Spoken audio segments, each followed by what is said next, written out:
Hello guys, आज मैं आपको एक मोटिवेशनल स्टोरी सुनाने जा रहा हूं। तो चलिए शुरुआत करते हैं। एक बार एक शिकारी शिकार करने के लिए जंगल में पहुंचा। उसने अपने तीर पर बहुत ही खतरनाक जहर लगाया और शिकार को निशाना बना करके उसने तीर को छोड़ा, लेकिन उसका तीर चूक गया और एक तीर पेड़ पर जा लगा। वह पेड़ बहुत ही हरा भरा और बहुत सारे तोते उस पेड़ पर रहते थे। जैसे ही वह जहरीला तीर उस पेड़ पर जाकर लगा, वह पेड़ धीरे धीरे सूखने लगा और उस पेड़ पर जो भी तोते रहते थे वह एक एक करके उस पेड़ को छोड़कर जाने लगे। उस बड़े से पेड़ के कोटर में एक बहुत ही बूढ़ा तोता रहता था, जो बहुत ही धर्मात्मा और अच्छे मन का था। सभी तोते उस पेड़ को छोड़कर जाने लगे थे, लेकिन वह बूढ़ा तोता जाता था, दाना लेकर के आता और उसी कोटर में आकर के बैठ जाता, परंतु उस पेड़ को छोड़ने को तैयार नहीं था। बूढ़े तोते के साथियों ने कई बार आकर के उसे समझाया कि यह पेड़ सूख रहा है और किसी दिन गिर भी जाएगा, चलो किसी और पेड़ पर चलकर रह जाए, परंतु वह बूढ़ा तोता वहां से जाने को तैयार नहीं हो रहा था।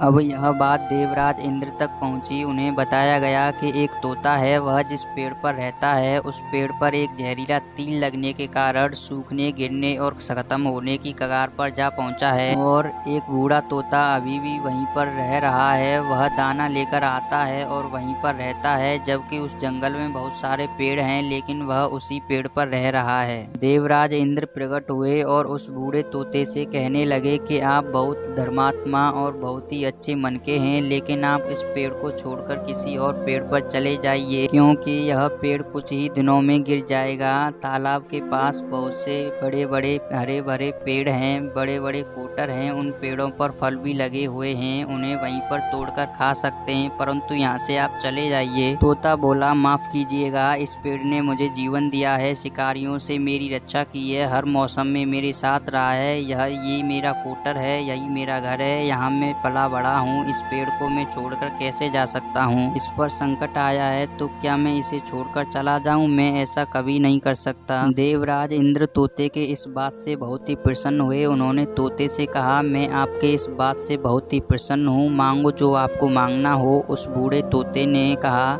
मुझे बस इतना मांगना है कि जिस पेड़ ने मुझे जन्म दिया, जहाँ मैं रहा पला बड़ा, जिसे आप मेरा जन्म भूमि कह सकते हो, आप इसे फिर से वैसा ही हरा भरा कर दो जैसा पहले था। देवराज इंद्र ने अमृत से उस पेड़ को सिंच दिया और पहले की तरह हरा भरा कर दिया। अब वापस से उस पेड़ पर आकर के बाकी तोते रहने लगे। वह बूढ़ा तोता कुछ समय तक जिंदा रहा, फिर उसकी मृत्यु हो गई और वह स्वर्ग में चला गया। यह कहानी हमें सिखाती ये है कि जब भी किसी इंसान का बुरा दौर आता है तो वह इमोशनली टूटा हुआ होता है और उसे किसी की सहारे की जरूरत होती है, किसी की आवश्यकता होती है। अगर ऐसे समय में उसे छोड़कर चले जाएंगे, उससे बात नहीं करेंगे, मुंह मोड़ लेंगे, तो आपसे बुरा घमंडी इंसान कोई नहीं हो सकता, क्योंकि आप किसी के सुख का साथी बने या ना बने, लेकिन आपको हमेशा किसी के दुख का साथी जरूर बनना चाहिए।